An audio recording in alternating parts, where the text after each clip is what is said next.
Hello, everyone. I'm Noam Unger, Vice President for Development Policy, Advocacy, and Learning at Interaction, and I'd like to welcome you all today for our session on navigating the U.S. foreign policy landscape. This is a timely and important topic. The Biden administration has ambitious, progressive plans for their foreign policy agenda, and recent events have certainly increased our collective awareness of global interconnectedness.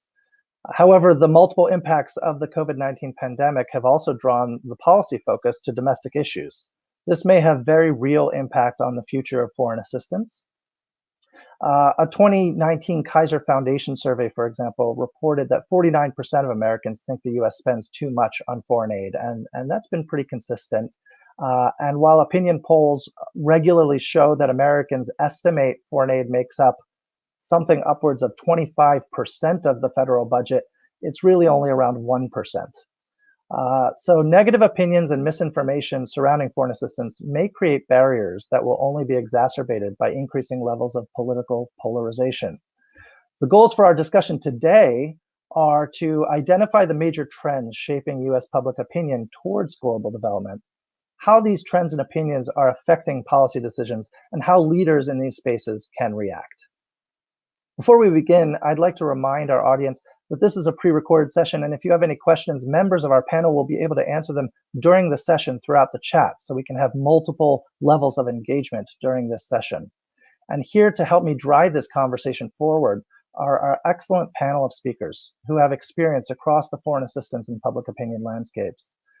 First, I'd like to introduce Linda Etam, who is currently the Senior Director for Development, Global Health, and Humanitarian Response at the National Security Council.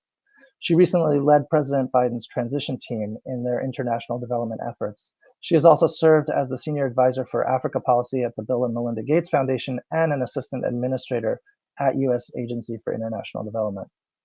Next up is Miguel Rodriguez, who is the Director of Government Relations in North America at the Gates Foundation. And he has significant experience in connecting executive and legislative agendas, acting as the director of the White House Office of Legislative Affairs for the Obama administration and the Deputy Assistant Secretary for Senate Affairs at the State Department. And we also have Jim Richardson with us. Jim was most recently director of U.S. Foreign Assistance Resources at the U.S. Department of State in the Trump administration. And he also has extensive experience on the Hill. And welcome, Jim. And lastly, I'd like to introduce Brian Katulis. Brian is a senior fellow at the Center for American Progress, where his research focuses on U.S. national security strategy. I'd like to turn to Brian and start with you first and ask you to help us establish the public opinion landscape for this discussion. What are the major trends in American attitudes towards foreign assistance and policy that we need to understand, Brian? Thanks, Noam. It's great to be with you, and thanks to Interaction for organizing this. I'm going to highlight two opportunities and I think two challenges based on opinion data that we at the Center for American Progress collected a few years ago in a series of reports called America Adrift, and then more recent surveys by the Chicago Council and Pew and a few others who've been raising sort of these questions with the American public. The first opportunity I see at this moment is an opportunity to tell a new story, a new narrative about America and who we are as a country, but then how we connect with the rest of the world. As we're seeming to turn a corner in this pandemic, many Americans are seeing that their fate, the country's fate, is very much interlinked with the rest of the world.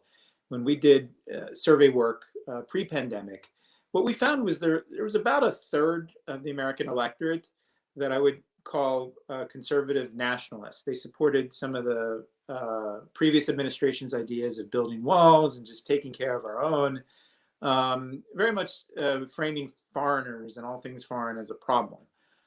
But the vast majority of the rest of the voters and Americans were actually internationalist in orientation, whether it was sort of younger generation voters who were very concerned about climate change and about human rights and equity issues, or traditional internationalists. So there's an argument here to strike the right balance in terms of U.S. engagement in the world while we're taking care of some big problems here at home. There's no clamoring to go back to some sort of status quo that we can't go back to, but there's also not a big constituency for disengagement or even the restraint arguments that some people make of just simply pulling back. It's just people are open to a new argument for engaging the world in a different way, and depending on the question, depending on the issue, it's a majority to sometimes 2/3 support for that.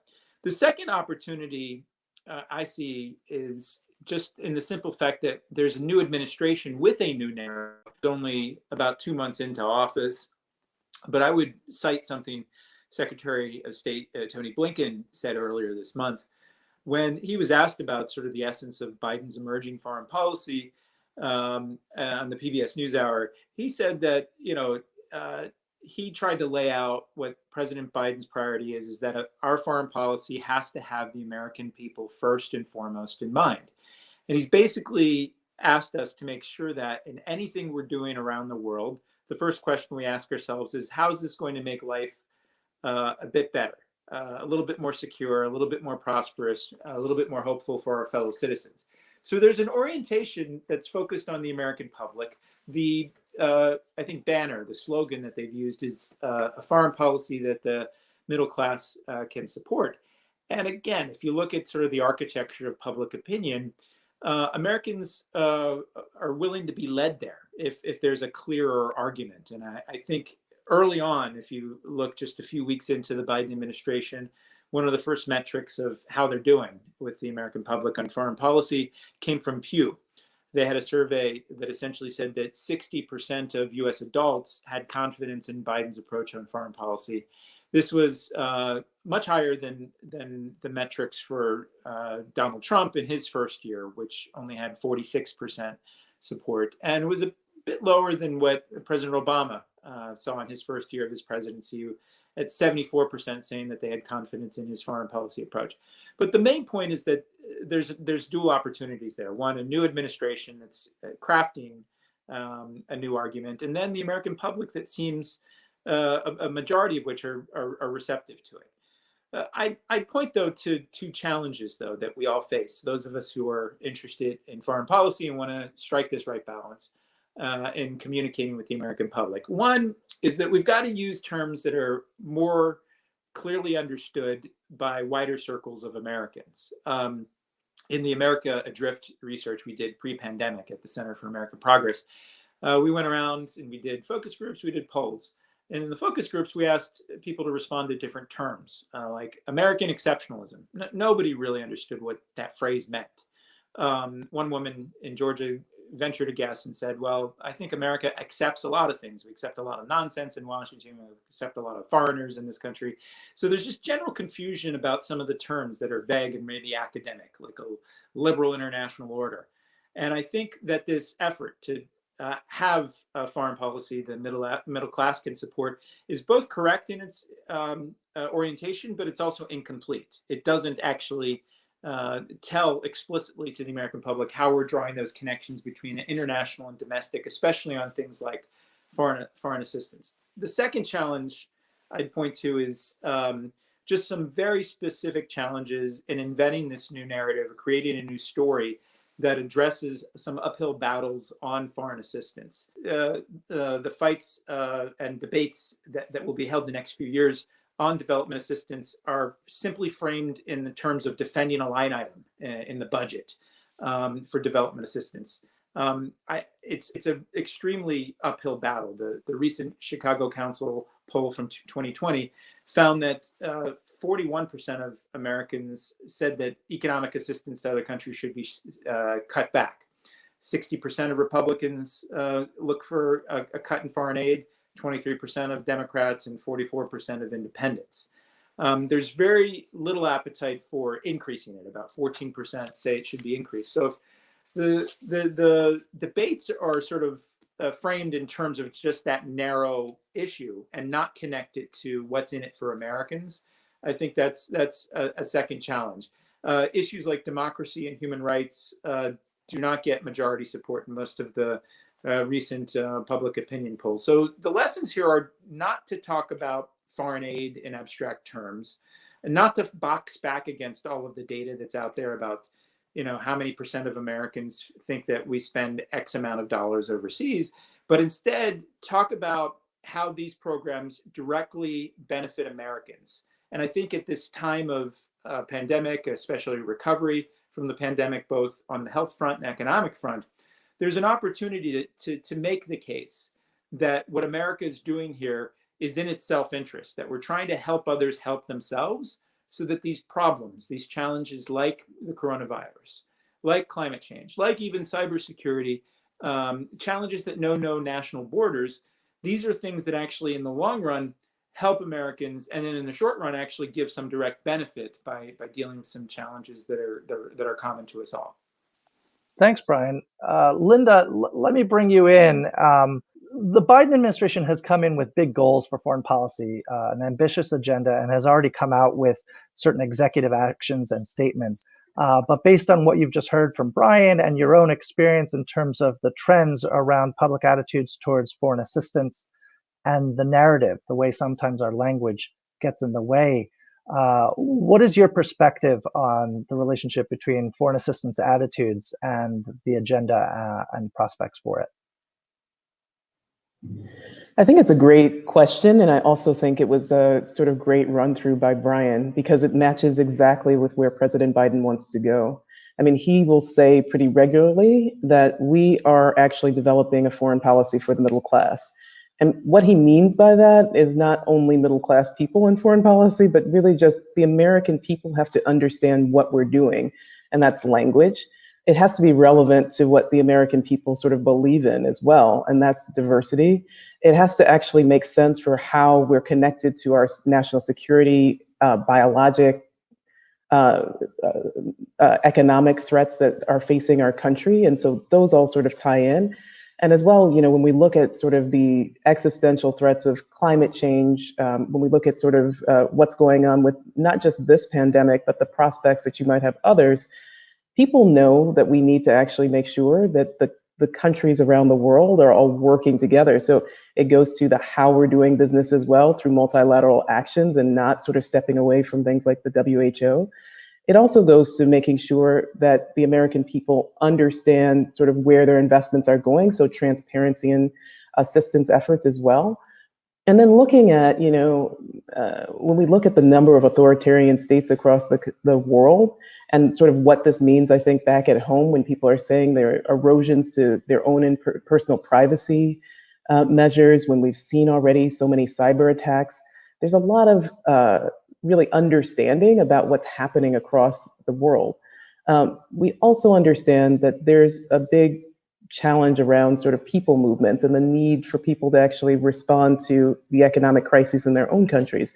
And so when we talk about things like the crisis at the border, you know, I think American people care about these people as human beings. They want these crises solved. They want the root causes solved. They want to think about, well, what can we be doing that would actually stabilize these countries and make sure that people have viable alternatives to fleeing in these ways. And so, you know, I always say that development and stabilization tools are some of the most undersold methods within our national security apparatus. And we don't always talk about them in those concrete and direct terms with the American people. And that is what's going to change. The Biden administration also, I'm a member of the National Security Council. We also have the Domestic Policy Council. And there is an unprecedented sort of rapprochement between the two of us right now, because we are, everything that we're doing on the national security side, everything that we're doing on the foreign policy side, we're checking to make sure, are we being consistent with our values at home? Are we being consistent for the projects and the things that we're actually trying to push through? And we know, again, when we're talking about economic and COVID recovery, that's going to depend on our private sector partners. That's going to depend on our research institutions. That's going to depend on them doing a lot of great work that's in partnership with partners around the globe. And so we understand, we've always known that there's not a separate, you know, foreign policy and domestic policy, but we've never had sort of this way of talking across ourselves, amongst ourselves in this way before. And it's a first step. It's not sufficient yet. We're less than halfway through our, you know, we're just a little over halfway through our first 100 days. But already I can tell you I was in government for 20 years, and just seeing sort of the difference in how regularly we engage with our domestic policy colleagues is really great to see. And how we engage then with the American public and people sort of directly, not selling them on what we're doing, but explaining what we're trying to do and making sure that they also are validating that it's relevant is really going to be a game changer. And I want to go back to sort of that last point. I think maybe, Noam, that you said in the beginning of, most Americans think that we spend around 20% of the US budget on foreign assistance, and actually it's less than 1%. That's really important because how you ask the question to the American people sometimes changes what they say and respond on what they value the US investing in. And I always say, again, we use a lot of lingo to make assumptions about where American attitudes are. Americans have histories and backgrounds from all over the world. They care about the world precisely because that's who Americans are. We are from the world. We came here. It's a country of immigrants. There are people with roots and connections everywhere. And when we see people sort of suffering and without the civil rights that we enjoy in this country, a lot of people care. Where there's a lot of hesitancy is with these forever wars and sort of a lot of this really aggressive interventionism. And so what we need to rebalance and really just sort of explain is how our policies and connections with the rest of the world through, again, private sector, philanthropies, business, this has been going on. Americans are completely in favor of that. We see overwhelming numbers of Americans in support of that. They're not considering those things to be development. And it's because we're still stuck in the old lingo of, before the Cold War, what development meant. We have new finance tools, Development Finance Corporation, looking at how we bring in the private sector, looking at how we actually partner with countries in a very different way, partnering with countries, right? Showing up with respect, understanding that we're going to have to, over time, make sure that these are countries that are working with us and to help improve our economy as well. It's going to be a win-win situation. And that's something I think that we need to do a better job as foreign policy experts of explaining, and we need to do it as you were saying, and Brian, in very plain English, because it's actually not that complicated when we do. Thanks, Linda. And Jim, you've had lots of recent experience with this in your role, whether it's been at the State Department directing foreign assistance or at USAID trying to reform a big chunk of our foreign assistance, or on the Hill. What do you see as the opportunities and challenges for foreign assistance, and particularly with regard to Congress at this time? Yeah, thanks, Noam. It's a really fascinating challenge because you do have a strong segment of the American people, and you still also have quite a bit of members of Congress who are pretty skeptical, right? Who don't really get what foreign assistance is or what it can do or how it works. Even our strongest advocates, our strongest supporters in Congress, when you have like an actual frank conversation about how our assistance works, there still is a knowledge gap. So I think there still is some effort that we need to put into this to help educate and inform. In the Trump administration, we had an extra layer of challenge because our budget request that we sent up to the Hill was, between 20 and 40% lower than what Congress was looking to do. That was automatically a barrier for us to have a valid conversation with Congress. Obviously, the new administration won't have that challenge. They'll submit a very healthy foreign assistance budget. But so a lot of the challenges that we saw in the Trump administration, I don't think that the Biden administration will have, because they'll automatically have open lines of communications. And, the Trump administration was able to do some things. We were able to do the women's economic development work, USAID's transformation. There were some things that we were actually able to get across the finish line, but so many other pieces, the conversation ended when the budget went up. So that was a real challenge. But I do want to go back to the conversation that Linda and Brian sort of brought up. I think generosity is an important thing for us to not forget, but it's not the thing that's going to move the conversation. It's when I took over the Office of Foreign Assistance at the State Department, I was very clear that foreign assistance is neither good nor bad. It is a tool, and it depends on how you use it, and you should use it better and smarter. And that was our challenge. But we're still in this bifurcated nation ideas that foreign assistance is just either all good or it's all bad. And that's how the American people are often sort of conditioned to view it. But I think we do have an opportunity to talk about outcomes, to talk about what are we trying to accomplish through our foreign assistance. How much money we're giving to Nigeria is an interesting figure. But what really matters is what is the policy implications here? What are we really trying to get across the finish line? Those types of things, I think, will resonate with the American people, right? I come from Missouri. We're the show me state. People want us to show them results that matters. And I think development in particular has a huge well of that we can pull from that show true results. We just have to cultivate the stories. We have to be consistent in our messaging, and we have to go out there and we have to do a little bit of selling, honestly. But it really needs to sort of cut across the political lines, cut across conservative, liberal lines. Again, it's a tool, just like diplomacy, just like defense. It is a vital tool, and it depends on how you use it and what you're trying to accomplish from it. Thanks, Jim. Miguel, I'm curious about how you think about the tensions between the scope of the global challenges that we're facing right now and the ambitions associated with those efforts and the current political realities that we're talking about, and in particular in the U.S. context, battling this pandemic and so many associated multiple crises. How should we be thinking about navigating that?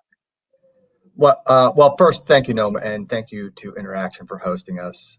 Obviously, these are important topics, and I know we all appreciate you bringing us together. Look, we all know there are no shortage of domestic challenges this new administration and Congress need to tackle.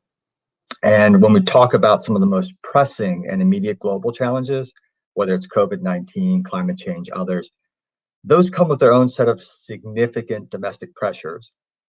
Look, I don't think I'm stepping out on a limb here, and Linda kind of alluded to it, but it's clear the Biden administration intends to engage the world differently than the previous administration.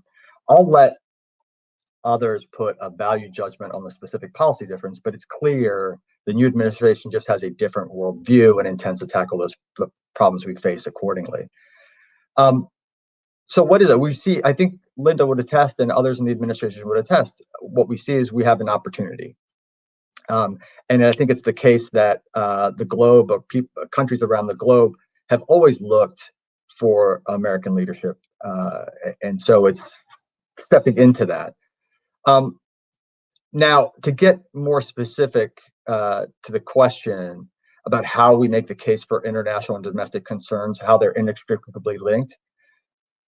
Look, I think many of you have been fighting this fight for much longer than me, although I remember it vividly from my time at the State Department over a decade ago, this same question. It's an age-old struggle. How do we convey to the American people just how important this is?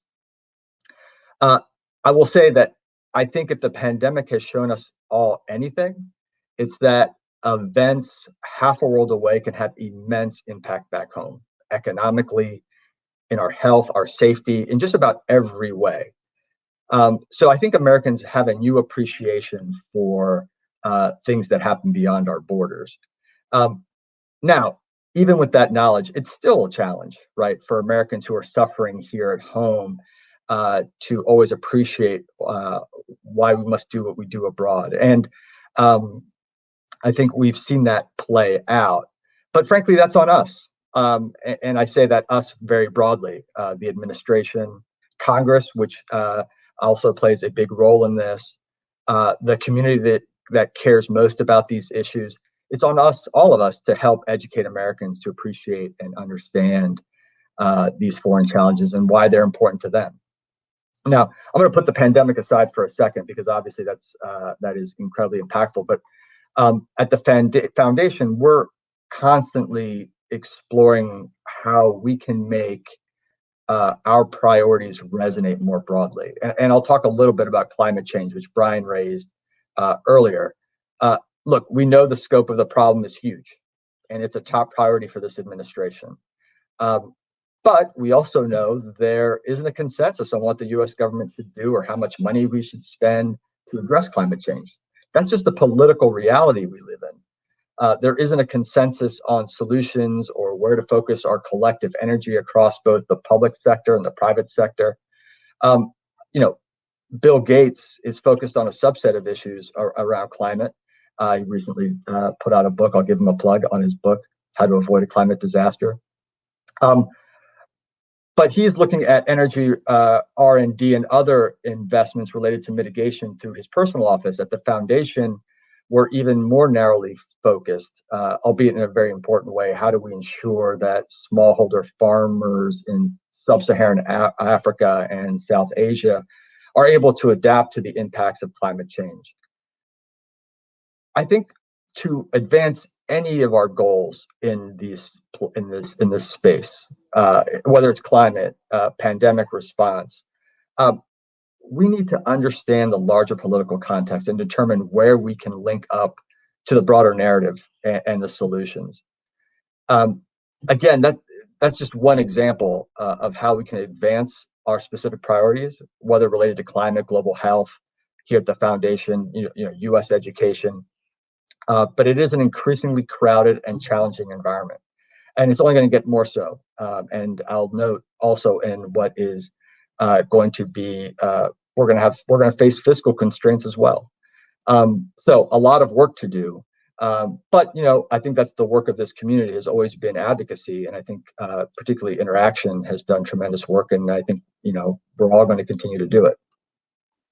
Well, thanks for the plug there, Miguel.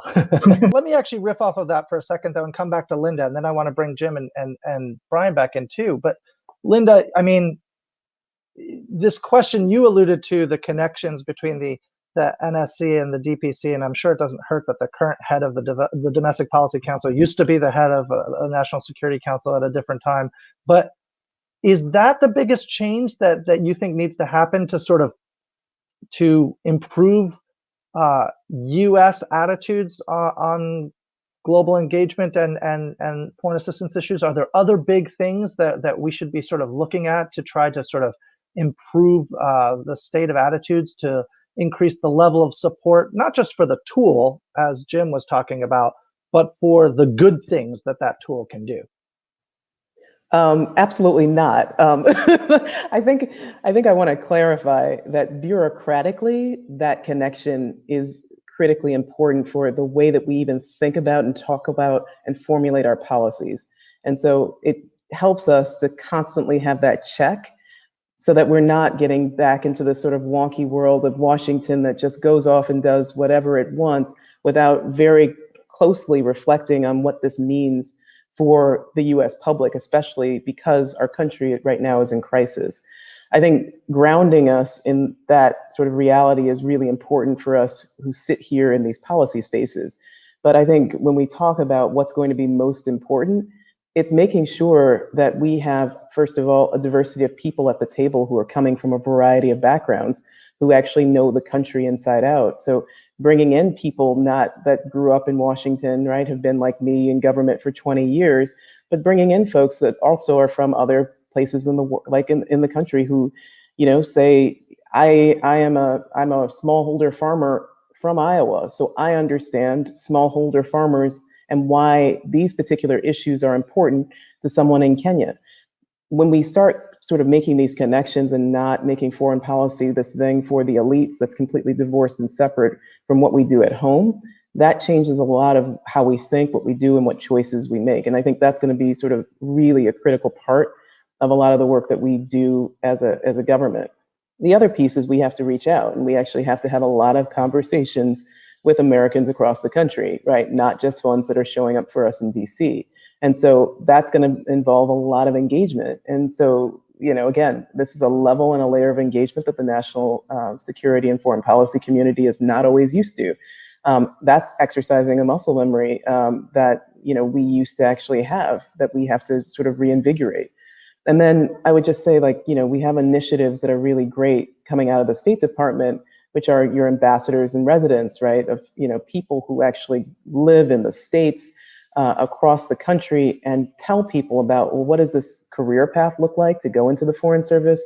What does it actually mean? We've started doing the same thing on the USAID side, so that we have, development experts in residence as well. So people who are living in sort of key communities across the United States, takes them out of, we've been living abroad for 4 years, and rather than come back to DC and sit you in a policy committee, we're going to actually say that experience is relevant. So we want to put you in California. We want to put you in Iowa. We want you to talk to the community about the relevance of your experience. We want you to teach at a university. So sort of making sure that those connections are there. And then last, I would just make sure that we reflect on the fact that so much is happening outside of government, right? To actually do a lot of this work in the development space. So much is happening even beyond the NGO community, right? There are so many actors and individuals and people who are doing this work. So how do we diversify the networks of people that we are in communication with? How are we lifting up and recognizing and learning from their examples? How are we making sure that we are fighting for, on the bureaucratic side, sort of the flexibility to be able to examine and go after sort of some of those lessons learned and tools as well? So there's a lot of work that needs to be done in the space.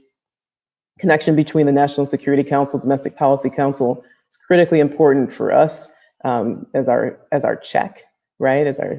But the real work is going to be done in how much engagement we actually do with the American public. Thanks, Linda. Let me shift gears for a second, and Brian, come back to you. How do you think disinformation and misinformation has impacted opinions on foreign affairs and changed the landscape for related discussions?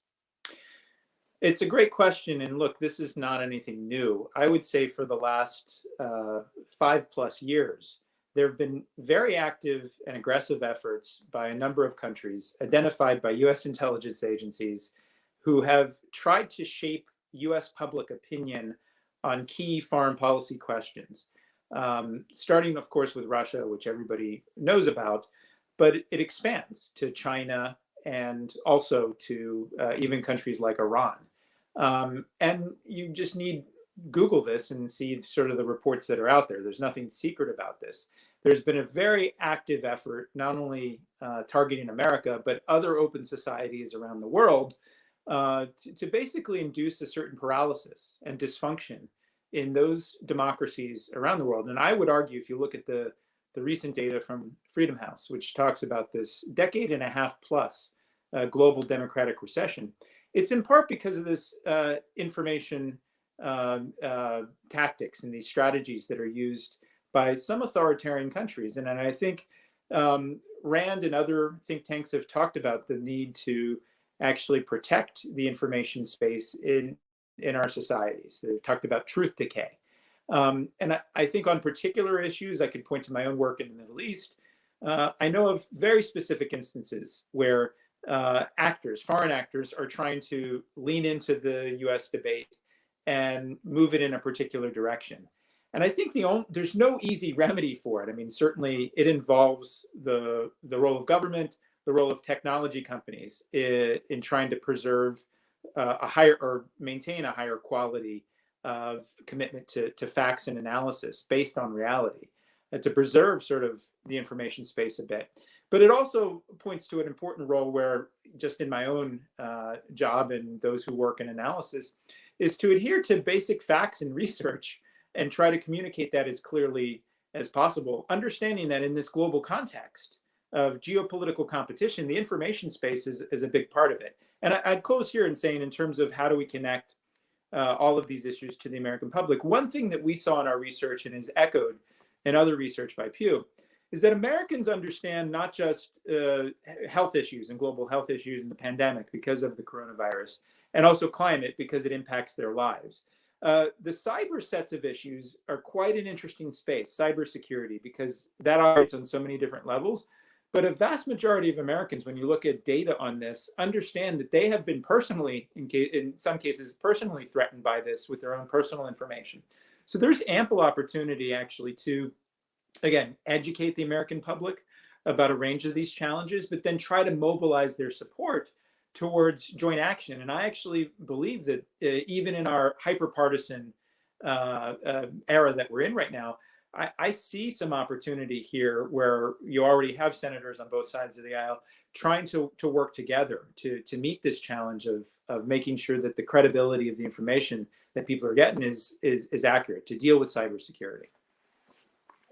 And Jim and maybe Miguel, some tension that exists in the community that advocates for global development and humanitarian response is often sort of, do you go and try to educate the members in Congress, or are you trying to elevate the voices from their districts and the sort of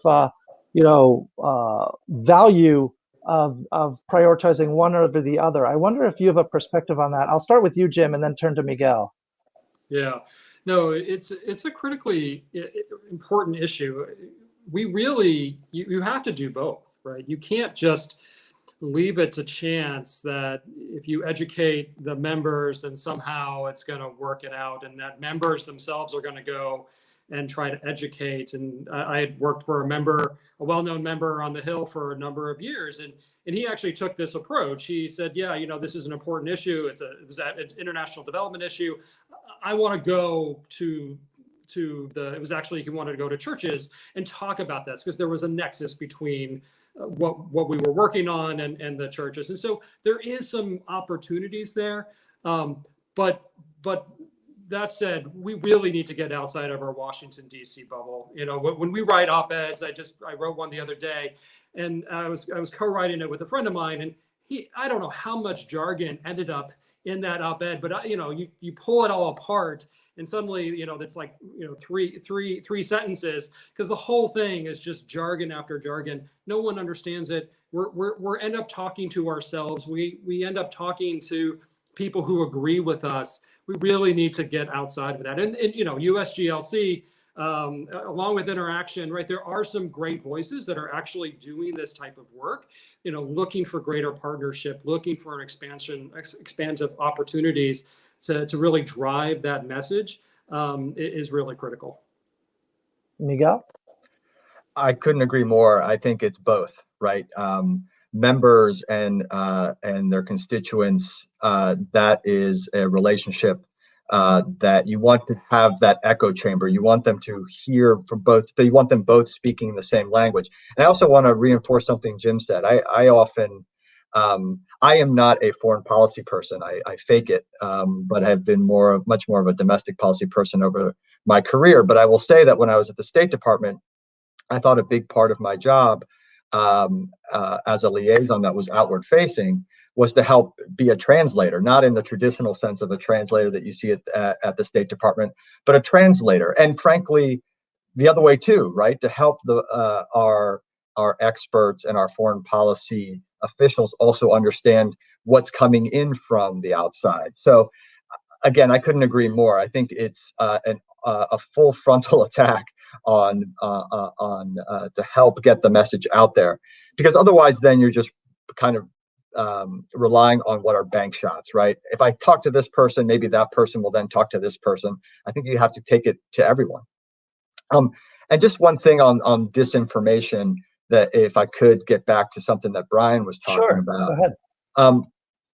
Look, I think I'm always reminded when I hear about this, that when I hear about kind of disinformation, the old adage that a lie can travel halfway around the world while the truth is still putting on its shoes. The foundation is a fact-based, data-driven organization, and so you can imagine how we feel about just the dissemination of disinformation. In fact, I'm going to venture a guess that many of you have heard some of the different disinformation targeting the foundation. And if you follow our political discourse, you know how much disinformation has played a role in our current politics. Brian mentioned, I was thinking the same thing. The term fake news wasn't a thing 5 or 6 years ago. And to bring it even closer to the topic at hand, I think it relates to the global and domestic COVID-19 response. Whether we're talking about the origins of the coronavirus, the lethality of COVID-19, the effectiveness of masks, the efficacy of vaccines and therapeutics, the spread of disinformation could be quite dangerous. And I think that's why it matters to what we discussed earlier, at a time when we're trying to grow American support for foreign assistance and engagement, disinformation works against us. And so how do you get people to appreciate fact-based, data-driven solutions? I think, again, it's that engagement. To bring it kind of full circle, it's the engagement with citizens, it's the engagement with members.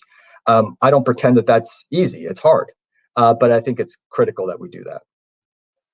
Thanks. And there was definitely some of what Linda described or painted a picture of what the administration might try to sort of be creative around that engagement in the coming term, to really sort of live up to the idea that our foreign policy should be reflecting Americans across the board. Well, I believe we're at time, and I want to thank you for your time. I think we've just scratched the surface in some ways on some of these topics, but really appreciate you bringing your expertise and your analytical minds to this topic. And thank you for being with us. Thanks, everybody. Thank you. Thanks, Noam. Thanks, everyone.